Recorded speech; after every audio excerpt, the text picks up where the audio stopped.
یہ صحابی کی موت ہے۔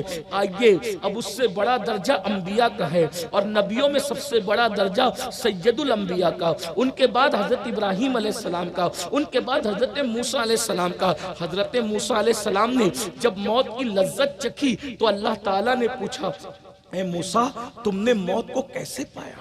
جب تم میرے پاس آئے موت کو کیسے پایا؟ حضرت موسیٰ کا جواب سنیے۔ حضرت موسیٰ علیہ السلام کہتے ہیں مولا جیسے ایک زندہ چڑیا کو سیخ میں لگا کر کے بھوندا جائے، ایک زندہ، یہ حضرت موسیٰ اپنی موت کا تذکرہ خود کر رہے ہیں۔ ذرا غور کیجئے گا میرے بھائیوں، یہ ہم نے جو شاعری کی دنیا میں پوری زندگی کو وقف کر رکھا ہے نا، یہ حدیث کی دنیا میں حدیث پڑھ رہا ہوں، حدیث پیش کر رہا ہوں۔ ذرا تصور کرو وہ کلیم اللہ جس کے بارے میں قرآن کہتا ہے من جانب الطور الایمن وقربناہ نجیا، اللہ اکبر، من جانب الطور الایمن وقربناہ نجیا۔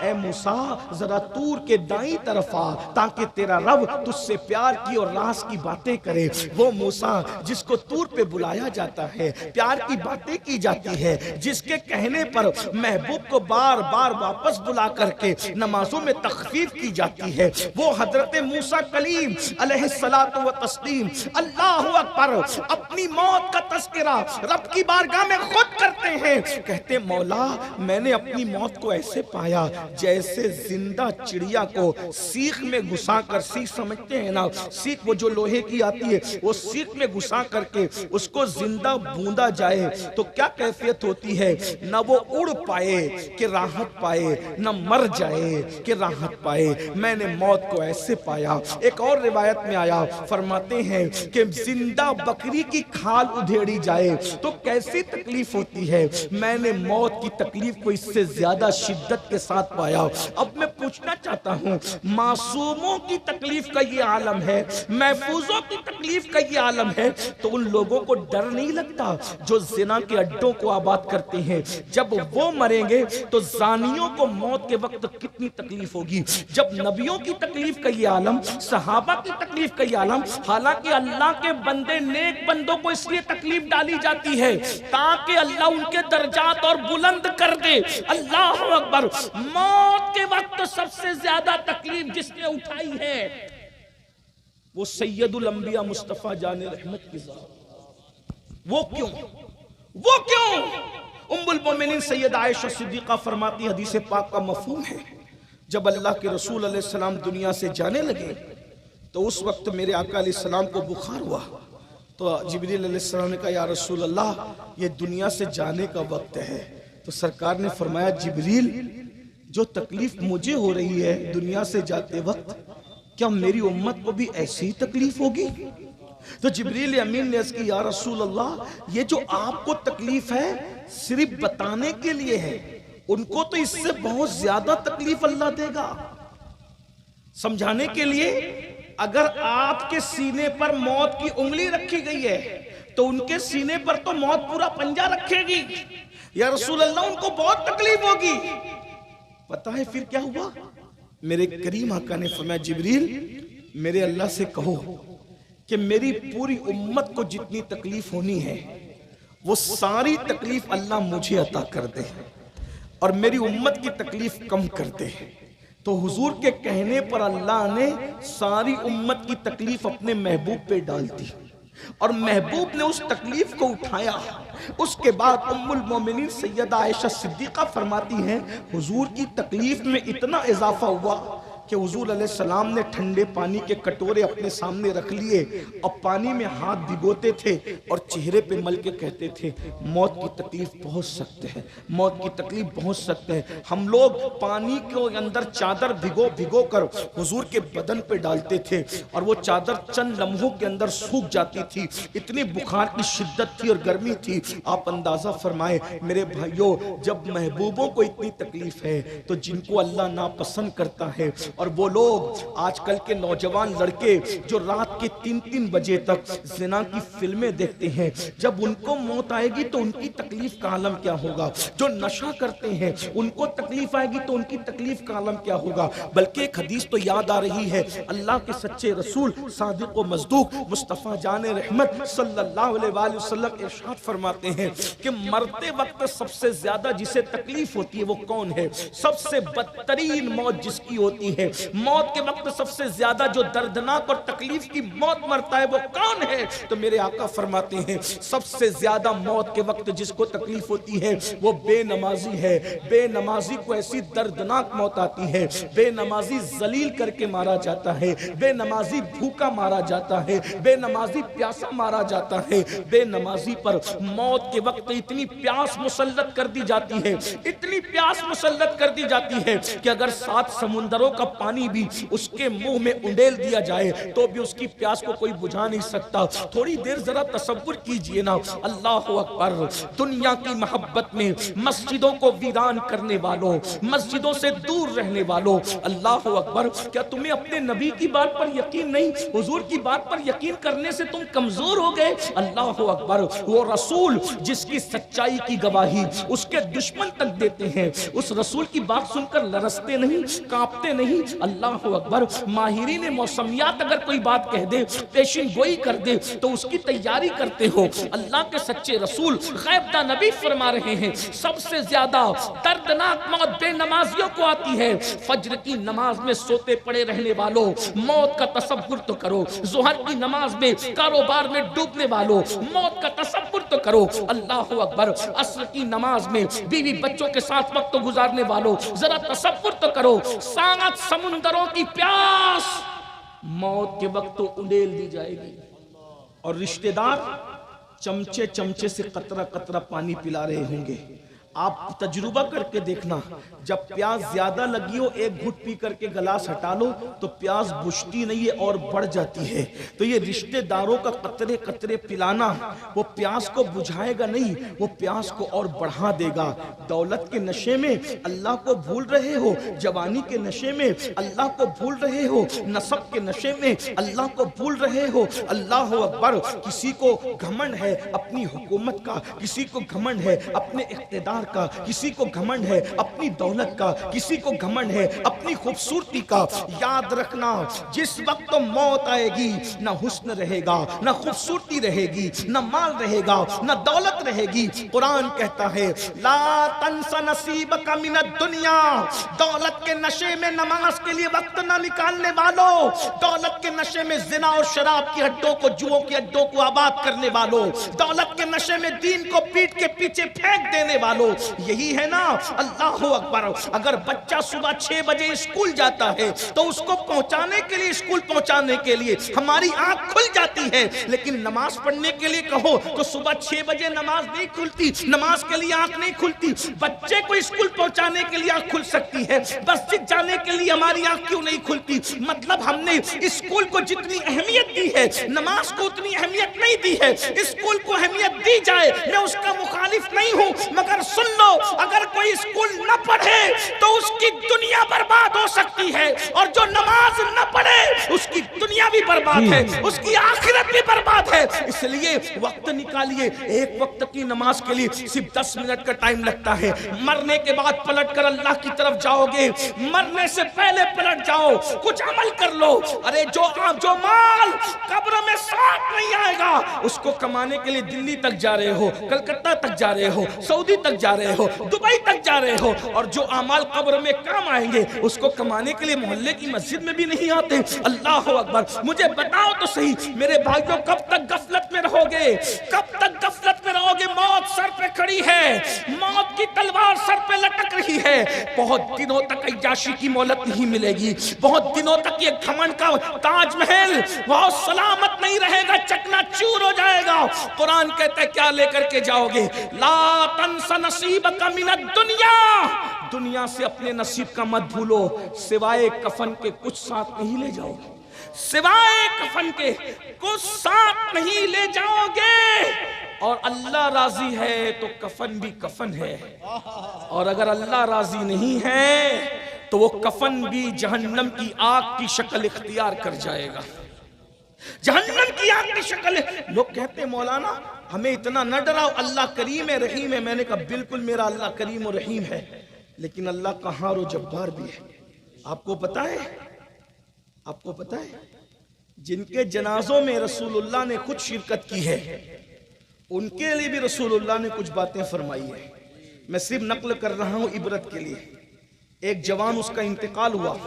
یہ جو روایت میں پڑھ رہا ہوں اس کو شرح الصدور میں تلاش کرنا، امام سیوطی میں حوالے کے ساتھ پڑھ رہا ہوں. ایک بات توجہ سے سننا. ایک جوان کا انتقال ہوا، اللہ کے رسول اس کی قبر پر گئے. قبر پر گئے تو جو ساتھ میں صحابی موجود تھے، حضور نے جب حضور نے یہ فرمایا، یعنی بے چینی کے الفاظ جب آدمی کہتا ہے، الفاظ کے بغیر جو آواز نکلتی ہے، حضور نے اسی بے چینی، وہ صحابی پریشان ہو گئے. حضور مجھ سے کہہ، آقا فرماتے تجھ سے نہیں کہہ رہا ہوں، دھیان سے سنو.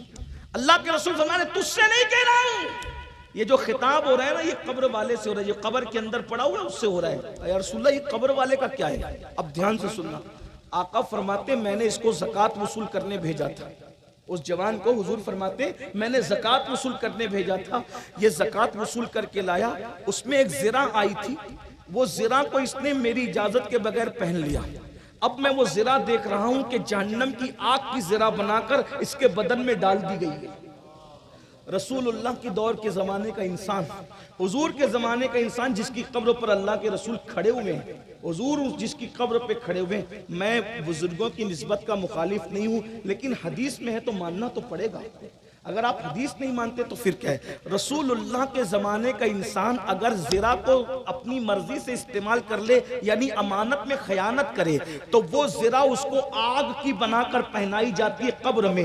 کس کس کا مال ہڑپ کر رہے ہو، دھوکے سے مال لیتے ہو، قرضہ لیتے ہو تو ادا نہیں کرتے، اور دادا گیری کرتے ہو کہ کون مجھ سے وصول کرے گا، میں نے قرضہ کس کا دیا جو تیرا قرضہ دوں گا. جانتے ہو قرض لے کر نہ دینے والے کا وبال کیا ہے؟ ایک جنازہ رسول اللہ کی بارگاہ میں لایا گیا. اللہ کے رسول جنازے کے لیے کھڑے ہوئے، فوراً پیچھے ہو گئے. فرمایا تم میں سے کوئی اس کا جنازہ پڑھا دو، میں جنازہ نہیں پڑھاؤں گا. صحابہ نے کہا یا رسول اللہ وجہ؟ آقا فرماتے ہیں ابھی مجھے جبریل نے بتایا کہ یہ قرض دار ہے، اور جو قرضہ والا ہے میں اس کا جنازہ نہیں پڑھا سکتا، تم میں سے کوئی پڑھا دے. مجھے بتاؤ جو قرض میں مر جائے رسول اللہ اس کا جنازہ نہیں پڑھا رہے ہیں. اللہ اکبر. وہاں مولائے کائنات موجود تھے. عرض کیا یا رسول اللہ کتنا قرضہ ہے؟ اس کا قرضہ میں اپنے ذمے لیتا ہوں، میں ادا کر دوں گا. اتنی بڑی سعادت سے اس کو محروم نہ کرے. اس کا ذمہ میں اپنے سر لیتا ہوں، اس کو بری ذمہ کرتا ہوں. میرے بھائیوں کتنا قرض لے رہے ہو؟ پوری زندگی قرض میں گزار دیتے ہو. آپ کو پتا ہے اگر انسان شہید ہو جائے تو اس کی دو چیزیں معاف نہیں ہوتی. ایک تو جو اس نے وعدہ کیا ہے وہ معاف نہیں ہوگا، ایک جو اس نے قرض لیا ہے وہ معاف نہیں ہوگا. اور تیسری چیز اور بتا دوں، اللہ اکبر، شہید کو جو جنت میں جانے سے جو چیز روک دیتی ہے، اللہ کے رسول علیہ السلام فرماتے ہیں اگر کوئی شہید بھی ہو جائے اور ماں یا باپ کا دل دکھا کر کے مرے تو شہادت کے بعد بھی اللہ اس کو جنت میں داخل نہیں کرتا. شہید ہونے کے بعد بھی. آج کیا ہو رہا ہے؟ آج کیا اس کا لے کے کھا جا، اس کا لے کے کھا جا. آج کل تو راتوں رات کروڑ پتی بننے کے چکر میں آدمی دولت. آپ کیا لے جائیں گے؟ فرعون کیا لے گیا؟ شداد کیا لے گیا؟ حمان کیا لے گیا؟ یزید کیا لے گیا؟ تم کیا لے جائیں گے؟ کچھ نہیں. آدھی سے زیادہ فتح کرنے والا جس نے دنیا فتح کی وہ سکندر. آدھی سے زیادہ دنیا فتح کر کے جب دنیا سے جاتا ہے تو کہتا ہے میرے ہاتھ جنازے کے باہر کرنا تاکہ لوگوں کو پیغام دے کے جاؤں کہ جس نے آدھے سے زیادہ دنیا فتح کی ہے وہ دنیا سے گیا تو خالی ہاتھ گیا. تم کیا لے کر جاؤ؟ فیکٹریوں کے مالک کیا لے جاؤ گے؟ میں مال کمانے کے مخالف نہیں، مال کماؤ. میں تو لوگوں کو کہتا ہوں، سنیوں کو کہتا ہوں، اللہ کے رسول نے فرمایا غربت کبھی کبھی انسان کو کفر تک پہنچاتی ہے. مال کماؤ، مال جماؤ، زکوٰۃ دو، لیکن مال میں اتنے ڈوب مت جاؤ کہ اللہ کو بھول. اللہ کو مت بھولو. مال کماؤ، کھاؤ پیو، انجوائے کرو، مگر اللہ کو مت بھولو. کیونکہ جو اللہ کو بھولتا ہے، دو باتیں عرض کر کے اپنی بات مکمل کر لوں. ایک بہت بڑا بادشاہ تھا، اللہ نے اس کو بہت دولت دی، بہت مال دیا تھا. اللہ نے بہت مال دیا تھا، بہت مال دیا. کیا انجام ہوتا ہے نا مغروروں کا. اور وہ اللہ کو بھول گیا. اب اس کا انجام کیا وہ ذرا سنیے. دو بھائی تھے، دو بھائی، دونوں بھائی حصے بکرے کی بنیاد پہ جھگڑا کر رہے تھے. ایسے ہم لوگ بھی کرتے ہیں جھگڑا فساد اس سے بکرے کی بنیاد.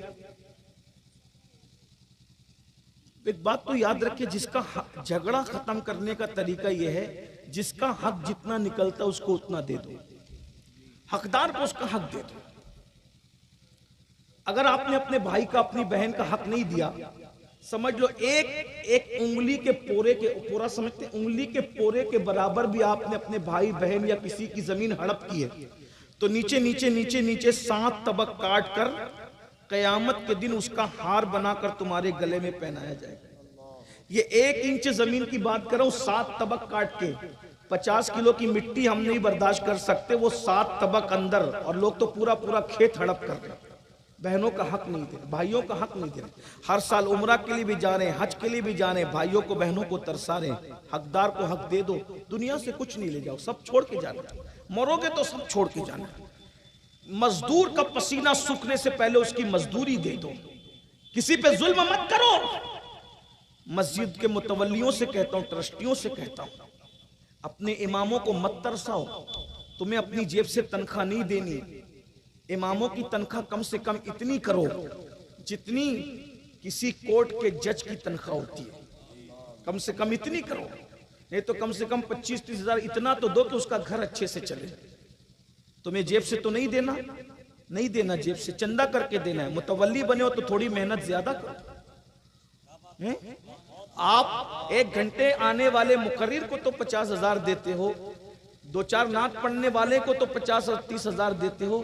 جو پورا مہینہ امامت کرتا ہے، وہ جنازہ بھی پڑھاتا ہے، بچے کے کان میں اذان بھی پڑھتا ہے، اس کے بعد پانی پہ بھی دم کرتا ہے، بیمار پڑ جاؤ تو دم کرتا ہے، ہر وقت قرآن خوانی میں بھی حاضر ہے، پھر تمہاری باتیں بھی سنتا ہے. اس کے باوجود بھی تم اپنے اماموں کو اتنی بھی تنخواہ نہیں دیتے جتنا تم اپنے وہ گیٹ کے چپراسی کو جو تنخواہ دیتے ہو، اتنی تنخواہ بھی اپنے اماموں کو نہیں دیتے. تم سے مرو گے تو قیامت کے دن اللہ یہ بھی، یا تو ٹرسٹی شپ چھوڑ دو، متولی حیثیت سے استعفیٰ دے دو، یا پھر محنت کر کے اماموں کو ان کا حق دو.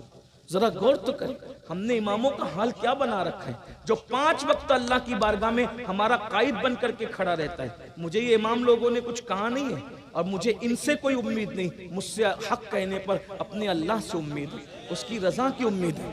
یہ بات یاد رکھیں. میں کوئی امام آدمی نہیں، تو یوں بھی کوئی پڑھا لکھا آدمی نہیں، مجھے کوئی امام بھی کیا بنائے گا. لیکن یہ بات یاد رکھیے، اپنے اماموں کو دیجئے، اپنے مؤذن کو دیجئے، رشتہ داروں کو ان کا حق دیجئے، بیوی کو اس کا خرچہ پورا دیجئے، بیوی کو مت ترسائیے، ماں باپ کو اس کا حق دیجئے، سب کو حق ادا کیجئے، کیونکہ سب کے حق کے بارے میں پوچھا جائے گا. یہ بات اچھی طرح یاد رکھیے. تو عرض یہ کر رہا تھا، 2 بھائی حصے بکرے پہ جھگڑا کر رہے تھے. قریب میں ایک ٹوٹا ہوا پیالہ پڑا ہوا تھا. اس ٹوٹے ہوئے پیالے سے آواز آئی، اے زمین جائیداد کے لیے جھگڑا کرنے والے، ذرا میری بھی داستان سنو. اب پیالے سے اگر آواز آئے گی تو کتنے تعجب کی بات ہوگی. ہم آپ ہوں گے تو بھاگ ہی جائیں گے. یہ تو ہمت کا کام ہے. ٹوٹے ہوئے پیالے سے آواز آئی. دونوں بھائیوں نے مڑ کے دیکھا، اپنا جھگڑا بھول گئے، اور جھگڑا بھولنے کے بعد وہ ٹوٹے ہوئے پیالے کی آواز سننے لگے. تو ٹوٹے ہوئے پیالے کی آواز آئی کہ تم جانتے ہو میں کون ہوں؟ اور ٹوٹا ہوا پیالہ کہہ رہا ہے تم جانتے ہو میں کون ہوں؟ تو یہ حیران ہو گئے. ٹوٹا ہوا پیالہ کہہ رہا ہے میں کون ہوں؟ تو انہوں نے کہا کون ہے آپ؟ تو اس نے کہا ایک بادشاہ، وہ فلاں فلاں نام کے بادشاہ کا نام تم نے سنا ہے؟ کہا ہاں سنا ہے، وہ تو بہت بڑا بادشاہ تھا، بڑا مالدار تھا، بہت سطوت اور بہت دولت اور بہت عزت اور جاں رکھتا تھا. تو کہا اسی کی میں مٹی ہوں. دھیان سے سننا، اسی کی میں مٹی ہوں. وہ ٹوٹے ہوئے پیالے سے آواز آئی، اسی کی میں مٹی ہوں. کہ میری داستان سنو گے؟ میں نہیں کوئی فائدہ اٹھا سکا دنیا میں آ کے، تو تمہیں نصیحت کر رہا ہوں کہ تم فائدہ اٹھا لو، اور اس کی نصیحت میں آپ تک پہنچا رہا ہوں کیونکہ وہ کتابوں میں بند ہے. اللہ کرے تم تک پہنچ جائے. بہت گھمنڈ ہے نا خوبصورتی پہ، بہت ناز ہے نا دولت پہ. وہ بادشاہ خوبصورت بھی تھا، دولت مند بھی تھا. جب اس نے کہا میں بادشاہ تھا، میں اسی کی مٹی ہوں، تو کہا کیا ہوا آپ کی یہ کیفیت کیا ہوئی، اس نتیجے پہ آپ کیسے پہنچے؟ اس نے کہا اللہ نے مجھے دولت دی، عزت دی، شہرت دی، مال دیا، بہت نعمت دی میرے اللہ نے، مگر میں ساری نعمتیں پا کے اللہ کو بھول گیا. جیسے ہم بھول گئے اللہ کو، وہ بھی بھول گیا. وہ گھمنڈی ہو گیا، تکبر کرنے لگا، گھمنڈ کرنے لگا، تکبر کرنے لگا. میری کیفیت یہ ہو گئی. پھر اس کے بعد اسی غفلت میں مر گیا. لوگ کیا سمجھتے؟ ایکسیڈنٹ کی موت بری موت ہے. لوگ کیا دعا کرتے ہیں؟ اللہ میں بری موت سے بچا. تو بری موت کیا سمجھے؟ بولے جو ایکسیڈنٹ میں ٹرک کے نیچے دب کے مر گیا وہ بری موت ہے، پھر اس کی روح بھٹکتی رہتی ہے. یہ تو سارے تہمات پرستی میں مبتلا ہے. دین سیکھا ہی کہاں؟ ایکسیڈنٹ میں مر جانا مسلمان کی بری موت نہیں ہے. جو ایکسیڈنٹ سفر میں مر جائے اسے شہادت کا مرتبہ ملتا ہے. جو حادثے میں مر جائے اسے شہادت کا مرتبہ ملتا ہے. عورتیں سمجھتی ہے کہ اگر بچے کی پیدائش کے وقت کوئی عورت مر جائے ناپاکی میں مرے تو بری موت ہے. عورتیں اس سے ڈرتی ہیں، یہ بری موت میں مری. وہ بری موت نہیں. اللہ کے رسول نے فرمایا جو عورت بچے کو جنم دیتے ہوئے مرتی ہے اللہ اس کو بھی شہادت کا مرتبہ عطا فرماتا ہے. جو دیوار کے نیچے دب کے مرتا اس کو بھی شہادت کا مرتبہ. جو پانی میں ڈوب گیا اس کو بھی شہادت کا مرتبہ. جو آگ میں جلا دیا گیا اس کو بھی شہادت کا مرتبہ. یہ بری موت نہیں ہے. پھر بری موت کون سی ہے؟ غفلت کی موت بری موت ہے. جس غفلت میں ہم آپ ہیں نہ نمازی ہے، نہ روزے دار ہے، نہ اللہ کا ذکر کرتے ہیں، نہ حضور پہ درود پڑھتے ہیں، نہ نماز پڑھتے ہیں، نہ رمضان شریف کا روزہ رکھتے ہیں. اس حالت میں موت آئی تو یہ بری موت ہے. اس سے بری کوئی موت نہیں ہے. ایسی موت کے بعد اگر تاج محل میں بھی دفن ہو جاؤ گے تو بھی سکون سے نہیں رہو گے. اور اگر اچھی موت یعنی اللہ کو راضی کرنے والی جو موت ہے، خدا کی رضا پر جس کی موت ہے، اللہ رسول جس سے راضی ہے، ایسی حالت میں موت آئی اور لوگوں نے تمہیں کچرے کی کنڈی کے پاس بھی دفن کیا تو بھی اللہ تمہاری قبر کو جنت کے باغوں میں سے باغ بنا دے گا. عمارت کا اعتبار نہیں ہے. اس لیے گنبدوں کی فکر مت کرو، خدا کی رضا کی فکر کرو. ہمارے اسلاف نے اونچے گنبدوں کی فکر نہیں کی، خدا کی رضا کی فکر کی ہے. آج ہم خدا کی رضا کی بجائے گنبدوں کی فکر کرتے ہیں. ارے گنبدوں میں دفن ہونا کوئی شان کی بات نہیں ہے. گنبدوں میں تو ظالموں کو بھی دفن کیا گیا. کتنے نام پڑھو ہندوستان کے، کتنے نام پڑھو بغداد کے، کتنے نام پڑھو ایران کے. یاد رکھنا گنبدوں میں دفن ہونا کوئی فضیلت نہیں ہے. کون سوچ سکتا تھا جس کا جنازہ پڑھنے والا کوئی نہیں تھا اس حسین ابن علی کا بھی گنبد جگمگائے گا. لیکن دنیا کو بتا دیا گیا جس نے خدا کے لیے سب لٹا دیا. 3 دن حسین بے گھر تھے، آج میرا مولا حسین گھر گھر نظر آ رہا ہے. محفل محفل نظر آ رہے ہیں. اس لیے اللہ کی رضا والی موت کی تمنا کرو. اللہ اس شان سے موت عطا فرمائے کہ وہ ہم سے راضی ہو. اور یہ نغمہ ہم سنیں، یا ایتھا النفس المطمئنہ ارجعی الی ربک راضیۃ مرضیہ فادخلی فی عبادی وادخلی جنتی. وہ بہت خوبصورت موت ہوتی ہے. اللہ اکبر. عرض کیا کر رہا تھا، ٹوٹے ہوئے پیالے سے آواز آئی کہ میں بادشاہ تھا، دولت تھی، سطوت تھی، حکومت تھی، خوبصورتی تھی، سب دیا تھا اللہ نے، لیکن گھمنڈی ہو کے خدا کو بھول گیا تھا خدا کو. پھر گھمنڈ اور تکبر میں موت آئی، مر گیا تو بادشاہت گئی، دولت گئی، سب گیا. پھر کہتا ہے مجھے دفن کر دیا گیا. اس ٹوٹے ہوئے پیالے سے آواز آئی مجھے دفن کر دیا گیا. اور جب دفن کیا گیا تو میری ہڈی کو قبر کی مٹی چاٹ گئی اور میں مٹی میں ملا دیا گیا. سب قبر میں محفوظ نہیں رہتے اور نہ سب مٹی میں ملائے جاتے ہیں. اللہ جسے چاہتا ہے وہ محفوظ رہتے ہیں اور جسے چاہتا ہے اللہ مٹی میں ملا دیتا ہے. کچھ لڑکے نہیں مانتے، میں ان کو ایک مثال سے سمجھاتا ہوں.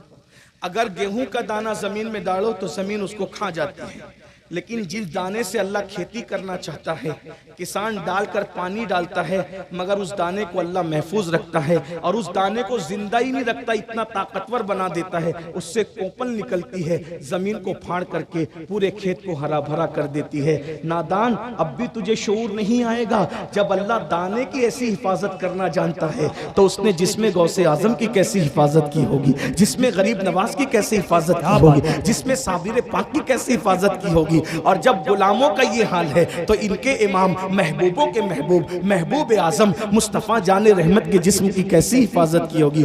آج کل مولوی لوگ کچھ کہتے ہیں 1857 کے بعد کے آنے والے مولوی کہ معاذ اللہ نبی مر کر مٹی میں مل گئے. میں نے کہا میرے عزیز نبی مر کے مٹی میں کیسے مل سکتے ہیں؟ مٹی میں تو ہر دانہ بھی نہیں ملتا، تو محبوب مٹی میں کیسے مل سکتا ہے؟ اس لیے میری بات کو یاد رکھنا. آج کل آپ بھی بہت دائیں بائیں ضائع ہو رہے ہو، اہل سنت کے سچے مذہب پر قائم رہو، اس سے سچا مذہب دنیا میں کوئی نہیں ہے، کیونکہ ہر ایک کے یہاں ٹیڑے ترچے عقائد اور نظریات موجود ہے، لیکن جسے ہم اہل سنت کہتے ہیں اس کی کڑیاں صحابہ کرام سے ملی ہوئی ہے، اس کا عقیدہ بھی صحابہ سے، اس کا نظریہ بھی صحابہ سے۔ آپ کوئی عقیدہ اہل سنت کا پیش کیجئے، انشاءاللہ میں آپ کو اہل سنت کا وہ نظریہ صحابہ قرآن اور حدیث سے پیش کرنے کی سعادت حاصل کر سکتا ہوں، لیکن اس وقت میرا عنوان یہ نہیں ہے۔ تو عرض کیا کر رہا تھا، اس بادشاہ کی اس وہ پیالے سے آواز آئی کہ میرے جسم کو قبر کی مٹی کھا گئی، اور پھر نیچے کی مٹی اوپر، اوپر کی مٹی نیچے ہوئی، تو کیا ہوا، میرے اوپر لوگ پیشاب کرنے لگے، میرے منہ پہ لوگ پاخانہ کریں۔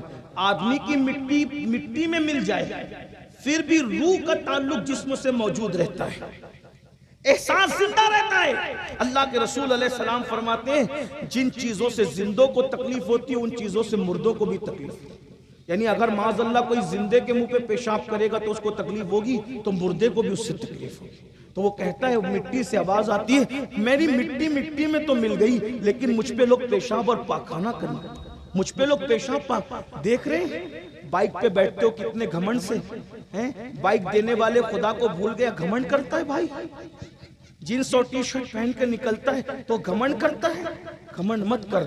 ارے اگر خوبصورت جینس اور ٹی شرٹ پہن کے تو نکلا اور لوگ تیری تعریف کر رہے تو دل میں اللہ کا شکر ادا کر، اللہ اگر تو مجھے خوبصورت نہ بناتا تو لوگ میرے حسن کی تعریف کیوں کرتے ہیں؟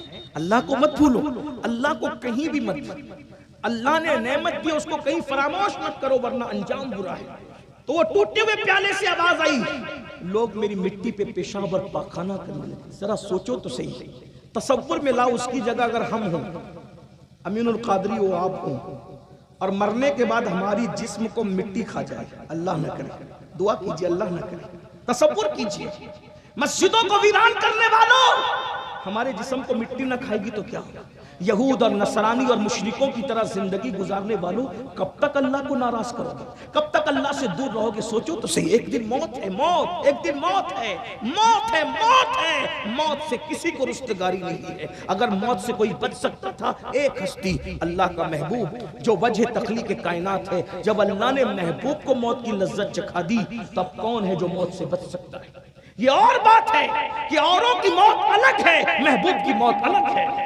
انبیاء کو بھی اجل آنی ہے مگر ایسی کہ فقط آنی ہے، پھر وہی موت کے بعد ان کی حیات مثل سابق وہی جسمانی ہے، اس کی ازواج کو جائز نکاح، اس کی ازواج کو جائز نکاح، اس کا ترکہ بٹے جو فانی ہے، تو زندہ ہے واللہ، تو زندہ ہے واللہ، میرے چشم عالم سے چھپ جانے والے میرے عزیز، اللہ اکبر۔ مگر سوچو تو صحیح، جب حبیب خدا دنیا سے ظاہری طور پہ تشریف لے گئے، ہمیں بھی جانا ہے، دنیا چھوڑنا ہے، اپنے مکان سے دل لگانے والوں، نرم نرم گدوں پہ لیٹ کر کے گندگی اور گندی فلمیں دیکھنے والوں، گندے گانے سننے والوں، اللہ کو بھولنے والوں، نرم نرم گدوں پہ فجر کی نمازیں چھوڑنے والوں، تصور کرو وہ بادشاہ کی ملی ہوئی مٹی کہہ رہی ہے لوگ میرے منہ پر پیشاب اور پاخانہ کرتے رہے۔ ہائے ہائے، اس مقام پر میں پہلی مرتبہ پہنچا تو مجھے احساس ہوا کہیں ایسا تو نہیں کہ ہم بھی عبرت بن جائیں گے، جو دوسروں سے عبرت حاصل نہیں کرتے وہ عبرت بنا دیے جاتے ہیں۔ ہے نا قبرستان میں کتنے لوگوں کی مٹیاں جو نیچے سے اوپر آئی اور اس پر کتے پیشاب کرتے ہیں، اس پہ بکریاں پاخانہ کرتی ہے۔ میرے بھائی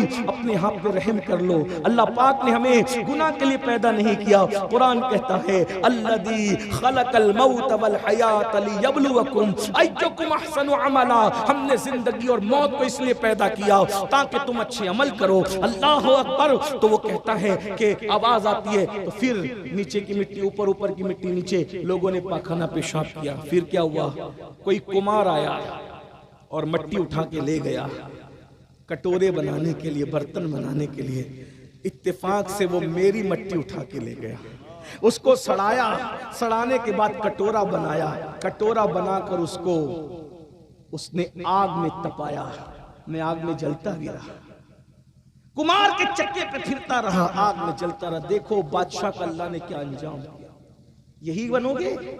ایسے ہی گھمنڈی کرو گے؟ اللہ اللہ ہے، خود کہتا ہے ان بطش ربک لشدید، تیرے رب کی پکڑ بڑی سخت ہے۔ غیبتیں کرنے والوں، چگلیاں کرنے والوں، ایک دوسرے کو لڑائی لگانے والوں، دوستوں میں نفرتیں پیدا کرنے والوں، پھوٹ ڈالنے والوں، کہاں رہو گے؟ انجام کو پہنچو گے. بطور بددعا نہیں کہہ رہا ہوں، ہوشیار ہو جاؤ. اللہ کی خفیہ تدبیر سے اللہ کی پناہ طلب کرو، خدا کی پناہ مانگو. ہم لوگوں کے درمیان بیٹھتے ہیں تو ولیوں کی طرح کا باتیں کرتے ہیں، اور تنہائیوں میں ہوتے ہیں تو شیطان کا ننگا ناچ بن جاتے ہیں. اپنی تنہائیوں کو چیک کرو میرے بھائی، ہماری تنہائیاں کیسی ہے، ہمارا اکیلا پن کیسا ہے. لوگ دیکھ رہے ہو تو ہم بڑا لقمہ نہیں کھاتے، اور اللہ دیکھ رہا ہے تو زنا کے اڈوں کو تک آباد کرتے ہو. گھروں میں بیٹھ کر ڈیجیٹل جوا تک کھیلتے ہو. وہ جوا جس کے بارے میں فرمایا کہ جس نے جوا کھیلا اس نے سور کے خون میں اپنے ہاتھوں کو رنگ لیا. امام غزالی فرما رہے ہیں کہ جوا کھیلنے والے قیامت کے دن اس حالت میں اٹھیں گے کہ ان کے ہاتھ سور کے خون میں رنگے ہوئے ہوں گے. اللہ اکبر. خدا کی پناہ طلب کرو. لاٹری کھیل رہے ہو، 2020 پر جو ہے جوا کھیل رہے ہو، کرکٹ پر جوا لگا رہے ہو، اور اسی طریقے سے جو وہ الگ الگ انداز سے جو یوٹیوب پر انٹرنیٹ کے ذریعے سے جوا عام ہو رہا ہے. پہلے جوا کے اڈے پہ جاتے تھے تو پکڑانے کا خوف تھا، اب گھر میں بیٹھ کے جوا کھیل رہے ہو، پکڑانے کا خوف نہیں. ارے انسان نہیں پکڑے گا تو کیا ہوا؟ ان اللہ کان علیکم رقیبا. اللہ تم پر کڑی نگرانی کر رہا ہے. یہ انسان کے پکڑے جانے کا خوف کیا ہے؟ خدا نہیں دیکھ رہا ہے. ہوا معکم اینما کنتم. تم جہاں کہیں ہو اللہ تمہارے ساتھ ہے. اس کی پکڑ سے کوئی نہیں بچ سکتا. اس لیے اللہ سے ڈرو. باپ دیکھ رہے تو سگریٹ نہیں پیتے، اور خدا دیکھ رہے تو کیا کیا نہیں کرتے. اللہ کے دیکھنے کا کوئی خوف ہی ہمیں نہیں رہا. بادشاہ کی مٹی کہتی ہے مجھ سے کٹورا بنایا گیا، مجھے تپایا گیا، اور جب تپا دیا گیا تو اتنی بڑی حکومت کا بادشاہ کٹورے کے اندر اس کی مٹی کو کٹورے کی شکل میں بازار میں بیچ دیا گیا. بازار میں بھی بک رہا، اور جب بازار میں بکا اس میں لوگوں نے گرم گرم سالن ڈالا، کھانا ڈالا، خوب استعمال کیا. پھر کسی ظالم نے مجھے پیر سے ٹکرایا اور میں 2 ٹکڑے ہو گیا، اور پھر جب کٹورا ٹوٹ گیا تو پھر میں یہاں لا کے پھینک دیا گیا. زمین پہ لڑنے والوں، بادشاہ ہو کر کس انجام کو پہنچا ہوں. اللہ کو مت بھولو ورنہ تمہارا بھی انجام یہی ہوگا. سوچو، بادشاہوں کا یہ حال ہے. زمین کھا گئی آسمان کیسے. جگہ جی لگانے کی دنیا نہیں ہے، یہ عبرت کی جا ہے، تماشا نہیں. جس دن زندگی کا رشتہ ٹوٹ جائے گا روح سے، جسم کا رشتہ ٹوٹ جائے گا، بس آخری بات، جسم کا رشتہ روح سے ٹوٹ جائے گا، اس دن کوئی گھر میں نہیں رکھا. کتنی بے وفا ہے نا یہ دنیا. بس آخری بات، ماں رکھے گی گھر میں، باپ رکھے گا گھر میں. سب سے زیادہ باپ پیار کرتے. میں نے ماں سے زیادہ پیار کرتے کسی کو نہیں دیکھا. لیکن مرنے کے بعد ماں نے بھی گھر میں، گھر زندوں کے لیے، مردوں کے لیے مجبوری ہے، لیکن ممتا سے روتی رہے گی گھر میں نہیں. کیا ہوگا؟ پھر غسل دیا جائے. کتنا مجبور ہے نا انسان. آیا تھا تو بھی غسل کرنے کے قابل نہیں تھا، اور جا رہا ہے تو بھی غسل کرنے کے قابل. کس پر گھمنڈ کرتے ہو؟ کس طاقت پہ گھمنڈ ہے؟ کس دولت پہ گھمنڈ ہے؟ کس نسب پہ گھمنڈ ہے؟ کس خوبصورتی پہ گھمنڈ ہے؟ غسل کرنے کے قابل نہیں ہو. آئے تھے تو بھی دائی کے محتاج تھے، اور جا رہے ہو تو غسال کے محتاج. پتہ نہیں کیسے نہلائے گا. بڑے احتیاط سے کیا کیا لگا کے غسل کرتے ہیں. اچھی بات ہے، کرو بھائی، سب استعمال کرو. ناجائز چیز کے سوا سارے کاسمیٹک آئٹم اپنے اوپر استعمال کرو. میں منع نہیں کرتا، بیوٹی اچھی چیز ہے، اگر اس میں حرام چیز نہیں ملے تو کرو، لیکن ذرا تصور بھی تو کرو. گھر کے آنگن میں تمہیں نہلایا جا رہا ہے، ہمیں نہلایا جا رہا ہے اپنی مرضی سے. نہ الٹ سکتے نہ پلٹ سکتے، جدھر چاہتے پلٹتے، جدھر چاہتے. بے ستری ہو رہی ہے، نہیں ہو رہی، خدا جانے کیا ہے. اور اس کے بعد اس چند گز کفن میں لپیٹا جاتا ہے جس کے اندر جیب بھی نہیں. 4-4 6-6 دکانیں ڈھونڈ ڈھونڈ کے ہم کپڑا خریدتے تھے. 4-4 6-6 دکانیں ڈھونڈ کر ہم کپڑا خریدتے تھے. آج کفن وہ آیا ہے جس کو ہم نے پسند نہیں کی. ہماری پسند کے بغیر آخری کپڑا آیا ہے. کہ بزرگوں نے کہا بہتوں کے کفن مارکیٹ میں آ چکے ہیں اور وہ غفلت میں ہیں. ہو سکتا ہے میرا تمہارا کفن بھی مارکیٹ میں آ گیا ہو. اللہ سب کو لمبی عمر عطا کرے، لیکن حقیقت ہے. آج ہم کتنی غفلت میں ہیں. کتنی غفلت بھائیو. ہم SSC کا HSC کا PhD کا امتحان دیتے تو پوری پوری رات جاگتے ہیں, اسٹڈی کرتے ہیں. دنیا کے امتحان کے لیے راتوں کو جگے ہو, آخرت کے امتحان کے لیے 5 منٹ تہجد کے لیے بھی جگ جاؤ, 10 منٹ فجر کے لیے بھی جگ جاؤ. اتنی کتابیں پڑھی ہے دنیا کے امتحان میں کامیاب ہونے کے لیے, آخرت کے امتحان میں کامیاب ہونے کے لیے قرآن بھی پڑھنا شروع کر دو. آقا فرماتے ہیں جو سورہ ملک کی تلاوت کرے گا وہ عذاب قبر سے محفوظ رہے گا, جو سورہ یاسین کی تلاوت کرے گا اس سے حساب نہیں لیا جائے گا, بے حساب جنت میں جائے گا. سورہ یاسین پڑھنے والے کو اللہ شہادت کا مرتبہ عطا فرمائے گا.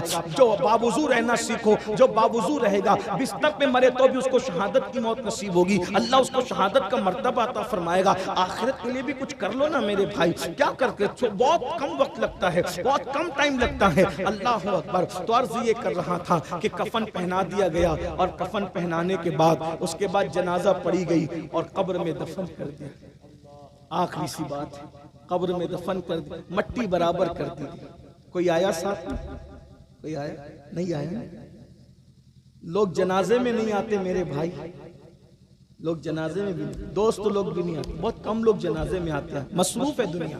غالب نے کہا تھا ہم نے مانا کہ تغافل نہ کرو گے لیکن خاک ہو جائیں گے ہم تم کو خبر ہونے تک. کون آتا ہے, کون آتا ہے جنازہ, اور آپ ہی گئے منہ پہ مٹی ڈال کے چلے جاتے ہیں. جو آخری بات کے طور پہ روایت پڑھنی تھی وہ یہ ہے کہ ایک دن مولا کائنات سیدنا علی پاک قبرستان گئے. ساتھ میں آپ کے شاگرد تھے مشہور تابعی حضرت سیدنا سعید ابن مسیب, مشہور آدمی, بہت بڑے بزرگ ہیں, عالم ہیں, فقیہ ہیں. یہ یزید کے زمانے میں جو مسجد نبوی میں اذان نہیں ہوئی تھی 3 دن تک, تو اس کے گواہ یہی ہیں. یہ دیوانے بن کے پھرتے تھے. یہ کہتے ہیں کہ اذان کے وقت قبر رسول سے اذان کی آواز آتی تھی, اور نماز کے وقت نبی پاک کے مزار سے نماز پڑھنے کی آواز آتی تھی. یہ سعید ابن مسیب کا بیان ہے. اللہ اکبر. تو سعید ابن مسیب بیان کرتے ہیں, کہتے ہیں کہ میں مولا علی کے ساتھ قبرستان گیا. تو جب مولا پاک کے ساتھ قبرستان گیا تو مولا علی نے قبرستان میں داخل ہوئے تو کہا السلام علیکم یا اہل القبور, قبر والو تم پہ سلام. تو قبروں سے بھی جواب آیا. قبروں سے تو جواب آتا ہے, ہم سن نہیں پاتے, لیکن بہرحال وہ اللہ والے تھے, انہوں نے سنا. پھر مولا علی قبر پہ کھڑے ہو گئے, اور قبر پہ کھڑے ہونے کے بعد کہا اے قبر والے ذرا بتا تو صحیح کہ تم پر ہم سے جدا ہونے کے بعد کیا گزری. بس اس پہ بات پوری ہوگی. مولا علی سے قبر کا مکالمہ ہے, قبر والے کا مکالمہ ہے, وہ سن لو بات پوری ہوتی ہے. لیکن یہ بات تقریر کے لیے مت سننا, دل میں بٹھانے کے لیے. آپ تقریر بہت سنتے ہو, مقرر بہت ہیں, میں کوئی مقرر نہیں, صرف میں اپنے دل کا درد لے کر آپ کے پاس آتا ہوں تاکہ آپ کچھ باتیں سن لیں, ورنہ موت کے بعد پچھتاؤ گے. اس وقت تو پچھتانا کام نہیں آئے. جب مردہ دنیا سے جاتا ہے جنازے میں تو لوگ روتے ہیں, تو مردہ کہتا ہے مجھ پر مت رو, اپنے اعمال پر رو. مجھے دنیا نے دھوکہ دیا, میں تمہیں وصیت کرتا ہوں, نصیحت کرتا ہوں کہ دنیا تمہیں دھوکہ نہ دے. دنیا بہت دھوکے باز, شہد دکھائے, زہر پلائے, قاتل دائم شوہر کش, اس مردار پہ کیا للچایا. دنیا دیکھی بھائی, دنیا میں رہو, دنیا تمہارے اندر نہ رہے. آخرت کی تیاری کرو. وَلْتَنْظُرْ نَفْسٌ مَا قَدَّمَتْ لِغَدٍ, آخرت کے لیے کچھ روانہ کرو. اللہ فرماتا ہے تم نے آخرت کے لیے کیا بھیجا, اس سلسلے میں ذرا غور کرو, کیا بھیج رہے ہو آخرت میں. آخرت میں تو کعب احبار کہتے ہیں اگر کوئی 70 نبیوں کے برابر بھی اعمال لے کر آئے گا تو بھی وہ اپنے عمل کو حقیر سمجھے گا, جبکہ ایک نبی کے برابر کوئی عمل نہیں کر سکتا. اس لیے وہاں اعمال پوچھے جائیں گے, ایمان اور اعمال پوچھے جائیں گے, باقی وہاں کچھ نہیں چلے گا. آج یہ بڑی بڑی باتیں کرتے ہو نا, یہ جو ہوگا دیکھا جائے گا, اور قیامت میں دیکھ لیں گے, اور یہ کر لیں گے, وہ کر لیں گے. وہاں کوئی شاعری وائری نہیں چلنے والی ہے. وہاں تو قرآن کہتا ہے یوم یقوم الروح والملائکہ صفا لا یتکلمون الا من اذن. جبریل اور سارے فرشتے تھر تھر کانپتے ہوں گے اللہ کی ہیبت سے. حضرت آدم علیہ السلام جیسے نبی کہہ رہے ہوں گے نفسی نفسی اذهبوا الی غیری. ہم کہاں ہیں میرے بھائی, بہت زیادہ دیر ہوشیار نہ بنو, بہت دیر ہوشیار بننے کی ضرورت نہیں ہے. وہاں نبی کا بیٹا بھی جہنم میں ڈالا جائے گا. نوح علیہ السلام کے بیٹے کی شکل میں، نبی کی بیوی بھی جہنم میں ڈالی جائے گی لوط علیہ السلام کی بیوی کی شکل میں، نبی کا چچا سگا چچا جہنم میں ڈالا جائے گا ابراہیم علیہ السلام کے چچا آزر کی شکل میں، وہ بھی بچھو بنا کر ڈالا جائے گا۔ اور اگر یار راضی ہو گیا تو پھر اصحاب کہف کا کتا بھی دولہا بنا کر جنت میں لے جایا جائے گا، کیونکہ اللہ کو اس نے راضی کر دیا۔ دیکھ رہے ہیں کتا جنت میں جا رہا ہے اور نبی کا بیٹا جہنم میں جا رہا ہے، اب بھی عبرت نہیں لیتے۔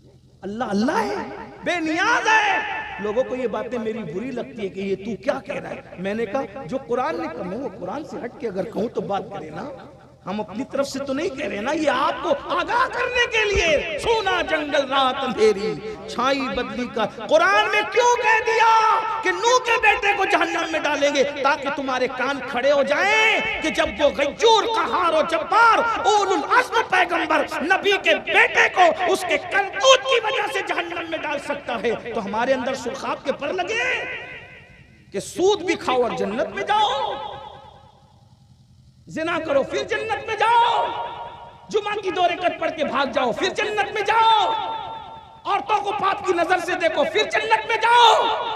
نبی کا بیٹا جہنم میں جا سکتا ہے اور تم جنت ہی میں جاؤ گے، اتنی کنفرم جنت دکھا کے لائے ہو۔ یہ قرآن نے کیوں بیان کیا؟ تاکہ عبرت حاصل کرو۔ بلکہ میں تو اس سے بڑھ کے کہوں، قرآن اگر پڑھ لیتے تو تمہیں پتا چلتا جن کی شکلوں کو اللہ نے سور اور بندر کی شکل دے دیا اعمال کی وجہ سے، وہ ایرے گہرے نتنی خیروں کی اولاد نہیں تھی، وہ پٹھان نہیں تھے، وہ مغل نہیں تھے، وہ شیخ نہیں تھے۔ کون تھے پھر؟ وہ اولاد پیغمبر تھے، نہیں تھے؟ قرآن ہے، قرآن ہے۔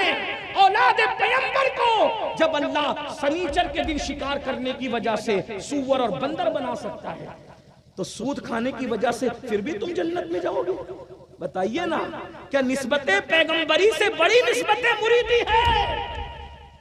یہی تو تمہیں سمجھانے آئے۔ پیری مریدی کی نسبت سناکھوں پر ہے۔ میں پیروں کے جھرمٹ میں بیٹھا ہوں، میں خود بھی پیر رکھتا ہوں، اور الحمدللہ اپنے پیر کا نام کبھی بے وضو نہیں لیا۔ ہم تو الحمدللہ، اللہ جانتا ہے، اتنا ادب کرتا ہے، بلکہ پیر کا نام جلدی لیتے ہی نہیں، القاب و آداب سے لیتے ہیں۔ ہاں، ہم کبھی جلدی نام نہیں لیتے مرشد کا۔ لیکن ایک بات کہتا ہوں، جو سچ ہے وہ سچ۔ ہمارا مذہب اندھ بھکتی والا مذہب نہیں، بھکتی والا ہے، اندھ بھکتی والا نہیں ہے۔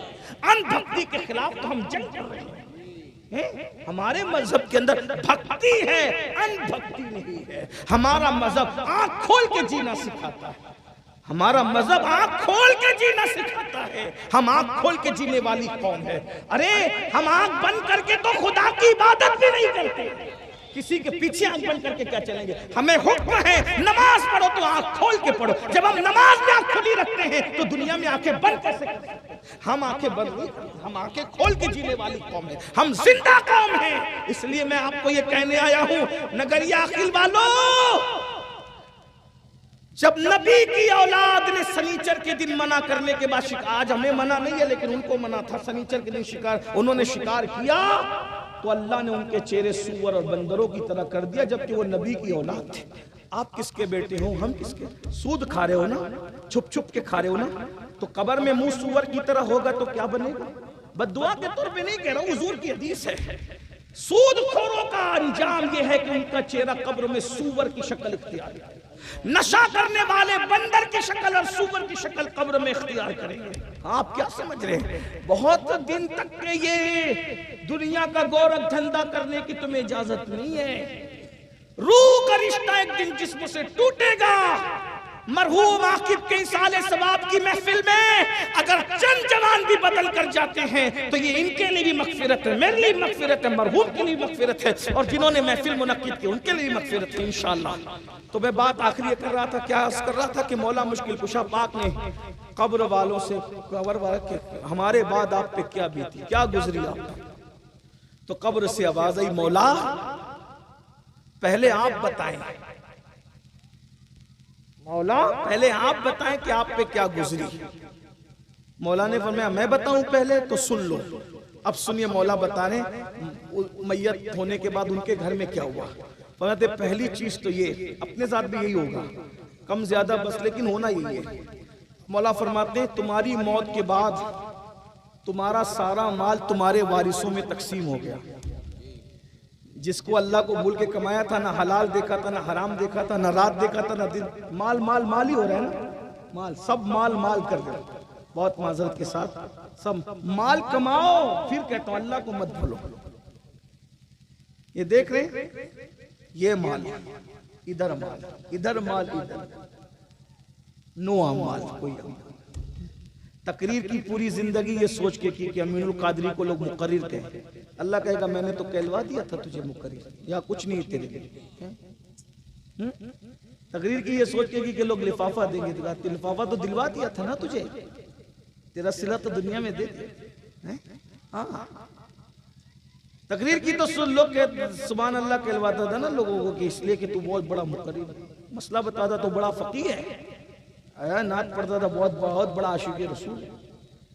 سب سے چھپا سکتے، رب سے نہیں چھپا سکتے، وہ کرم کرتا ہے، ستار العیوب ہے، پہ پردے ڈالتا ہے، لیکن قیامت میں کھولے گا سب لکھوا رہے، اقرا کتابک، پڑھنا ڈر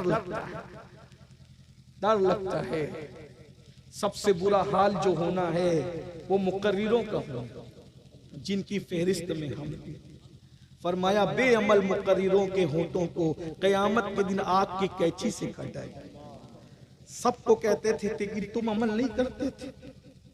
میں تو یہی سوچتا ہوں کہ مور ناچتا ہے تو بہت خوبصورت لگتا ہے، جب اپنے پیروں کو دیکھتے ہیں تو اس کو اپنی اوقات یاد آتی ہے۔ یہ ناظم حضرات محبت بہت کرتے ہیں، ہم لوگ کے لیے کیا کیا کہہ جاتے ہیں، ان کی محبتیں، ان کا حسن ظن ہے، اللہ ان کے حسن ظن کی لاج ہے، لیکن جب یہ کہتے ہیں تو دل کٹتا ہے، یا اللہ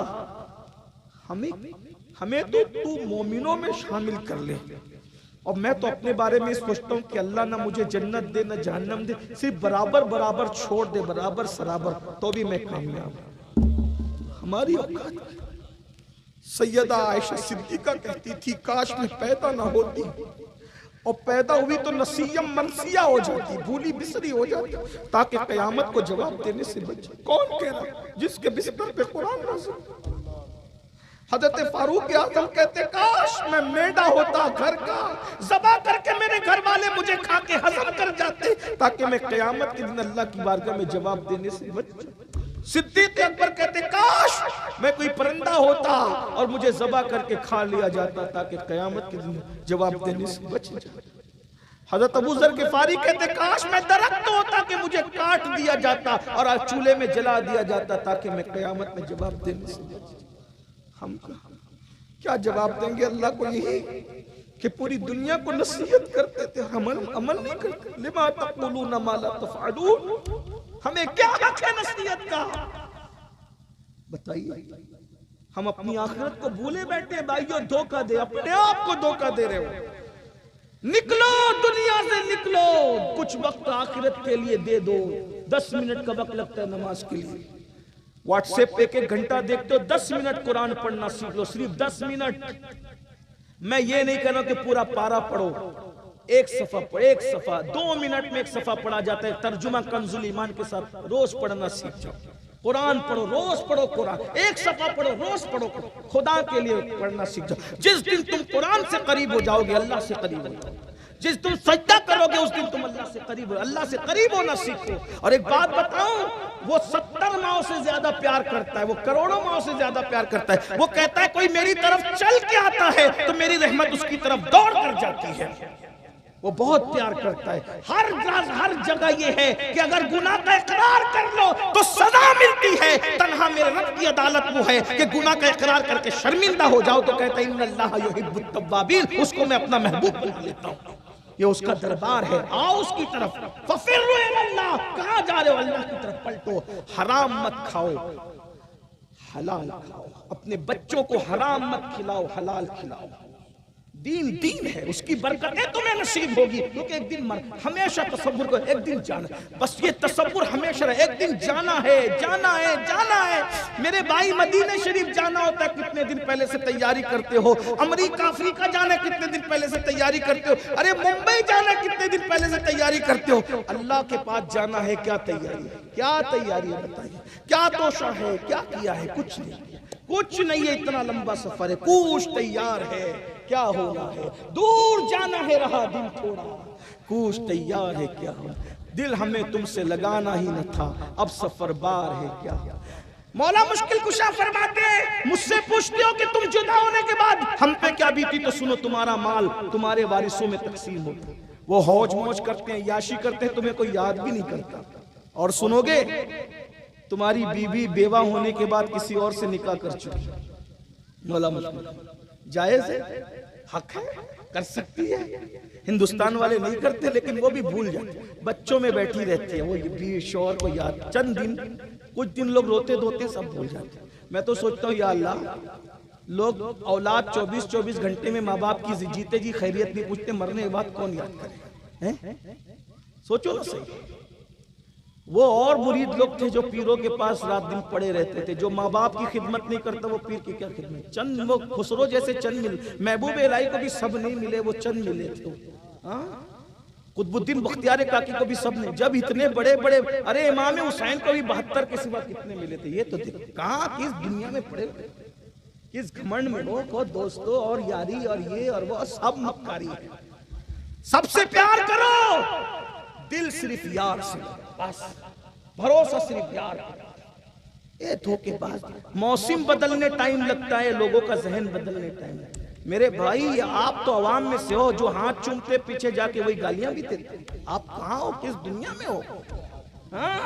اللہ نے دنیا سے بڑھ کر کسی کو بے وفا پیدا نہیں کیا، یہ بے وفا ہے۔ اور میں ایک دن سوچ رہا تھا، بہت ٹینشن میں تھا، اللہ تو نے دنیا بے وفا کیوں بنائی؟ تو مجھے جواب میرے دل نے دیا، نادان، اگر دنیا بے وفا نہ بناتا تو اس سے دل کون لگاتا؟ دنیا بے وفا اسی لیے بنائی کہ یہ لات ماریں گے تو تم میری طرف آئے گا، ارے مسرور ہو کے نہیں آتا، ان کی لات کھا کے مجبور ہو کے تو ضرور آئے گا، پھر میں تجھے اپنی رحمت کے چادر میں ڈھانپ لوں گا۔ اسی لیے بے وفا بنائی کہ لوگ مجھ سے پیار کریں، لوروں سے نہ کرے، مجھ سے دل۔ بہرحال تو حضرت مولا مشکل کشا کہتے ہیں تمہاری بیوہ نے نکاح کر لیا، تو اور سنو گے اور پھر سن لو، تمہارے گھر میں تمہارے دشمن رہنے لگے، آتے جا، جن کا آنا تمہیں گوارا نہ تھا وہ تمہارے دشمن آتے ہیں۔ اس سے زیادہ اور سنو گے، اب تم اپنی سنا دو۔ اب قبر سے آواز آئی، سعید ابن مسیب کہتے ہیں اتنی غمگین آواز تھی جس نے رلا دی، کہا مولا اب ہماری سنتے ہو تو پھر سنو۔ ہائے ہائے، سب سے پہلے قبر میں جب رکھا گیا تو جسم میں تبدیلی آنا شروع، جس جسم کو چوٹی لگتی تھی تو چوٹی مسل دیا کرتے تھے، اس کو قبر کے کیڑے کھا رہے ہیں۔ جن آنکھوں پر خوبصورت آنکھوں پہ گھمنڈ تھا وہ آنکھیں پانی بن کر بہہ گئی ہیں، کفن سڑ گیا ہے، کیڑے اس کو کھا رہے ہیں۔ مولا سارے بال جھڑ کے گر گئے ہیں، جن بالوں کے لیے اتنی حفاظتی اقدامات کرتے تھے وہ بال جھڑ گئے ہیں۔ مولا پیٹ پھٹ گیا ہے، مولا پیٹ پھٹنے سے اتنی بدبو آ رہی ہے، اگر اللہ کوئی عذاب نہ بھی دے، صرف ہمارے پیٹ کی بدبو ہم پہ مسلط کر دے تو اس سے بڑا ہم پر عذاب کوئی نہیں ہوگا۔ یہ رات دن ایسے ایسے کرتے ہو نا، کتنا کرتے ہو؟ بال بنانے کے لیے 5-5 ہزار خرچہ کرتے ہو، ایک بیوہ کے گھر کا 1 مہینے کا خرچ اور راشن نکل جائے، تم اتنا اپنے بالوں پہ خرچہ کر۔ بال سنوارنے کے لیے میں منع نہیں کر رہا ہوں، میں کہتا ہوں، میں تو اپنے دوستوں کو کہتا ہوں خوبصورت بن کے رہو۔ میں دقیانوسی خیال کا آدمی نہیں، میری اپنی طبیعت میں الگ چیز ہے، کیونکہ میں حضور کو پڑھ رہا ہوں، اپنے بزرگوں کو پڑھ رہا ہوں۔ تو ابن عباس کہتے ہیں جب میں چاہتا ہوں کہ میری بیوی میرے لیے بنا سوارا کرے تو میری بیوی کی بھی تو خواہش ہوگی کہ میں بھی اس کو خوبصورت دکھوں۔ ہاں، اسلام میں گندے سندے رہنے کی اجازت نہیں ہے، اسمارٹ بن کے رہو، بیوٹی کی طرف توجہ دو۔ اللہ جمیل یحب الجمال، اللہ حسن والا ہے، وہ حسن کو پسند کرتا ہے۔ بال اچھے بنا کے رکھو، گنجے مت ہو، توجہ دو، لیکن اتنا کہتا ہوں بال سنوارنے کی طرف محنت کر رہے ہو، قبر میں بالوں کو بچانے کے لیے بھی محنت کر رہے ہو۔ یہ جسم کو بنانے کے لیے جیم کر رہے ہو، 1-1 گھنٹہ 10 منٹ مسجد میں دے کر اس جسم کو قبر میں بچانے کی بھی فکر کر لو۔ کیا آواز آئی مولا کو؟ مولا پیٹ پھٹ گیا۔ میں سوچتا ہوں یا اللہ ہاضمہ خراب ہو جائے تو پیٹ کی ہوا اتنی بدبودار نکلتی ہے لوگوں، تو جس کا پیٹ پھٹا ہوگا تو قبر کے اندر کتنی سڑن ہوتی ہونا ہے، پیٹ پھٹیں گے۔ اس پیٹ کے اندر جو حلال و حرام کی تمیز کے بغیر بھرا ہے نا، کیا کیا بھرا ہے اس کے اندر، یہ پیٹ پھٹے گا۔ اور آواز آ رہی مولا قبر کے اندر پیٹ کی بدبو اتنی خطرناک ہے کہ کوئی عذاب اور نہ دیا جائے کہ ہماری بدبو ہی ہم پہ مسلط کی جائے تو یہ سب سے بڑا عذاب ہوگا۔ سعید ابن مسیب کہتے ہیں مولا روئے تو اتنا روئے مجھے ایسا لگا روتے روتے ان کی روح نہ نکل جائے۔ میں دعا کر رہا تھا کہ اللہ میرے مولا کو افاقہ دے دے، کیونکہ مجھے ایسا لگتا ہے کہ روتے روتے یہ جان نہ دے دے۔ یہ حال ہے بزرگوں کا۔ آئیے نا آج ایک عہد کریں۔ پہلی چیز، آج سے پہلے جو کچھ ہوا توبہ کرتے ہیں سب توبہ؟ کتنے لوگ راضی ہے توبہ کی؟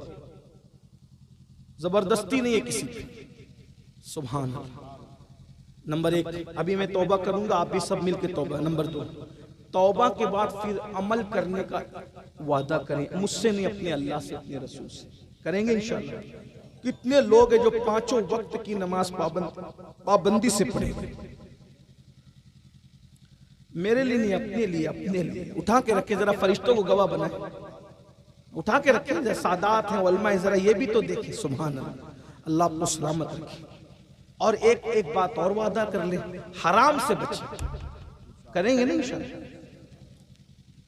اگر ایسا ہوا تو ایک بار جملہ اور کہہ دوں، نماز تو پڑھنے کا وعدہ کیا، پڑھو گے کس کے پیچھے؟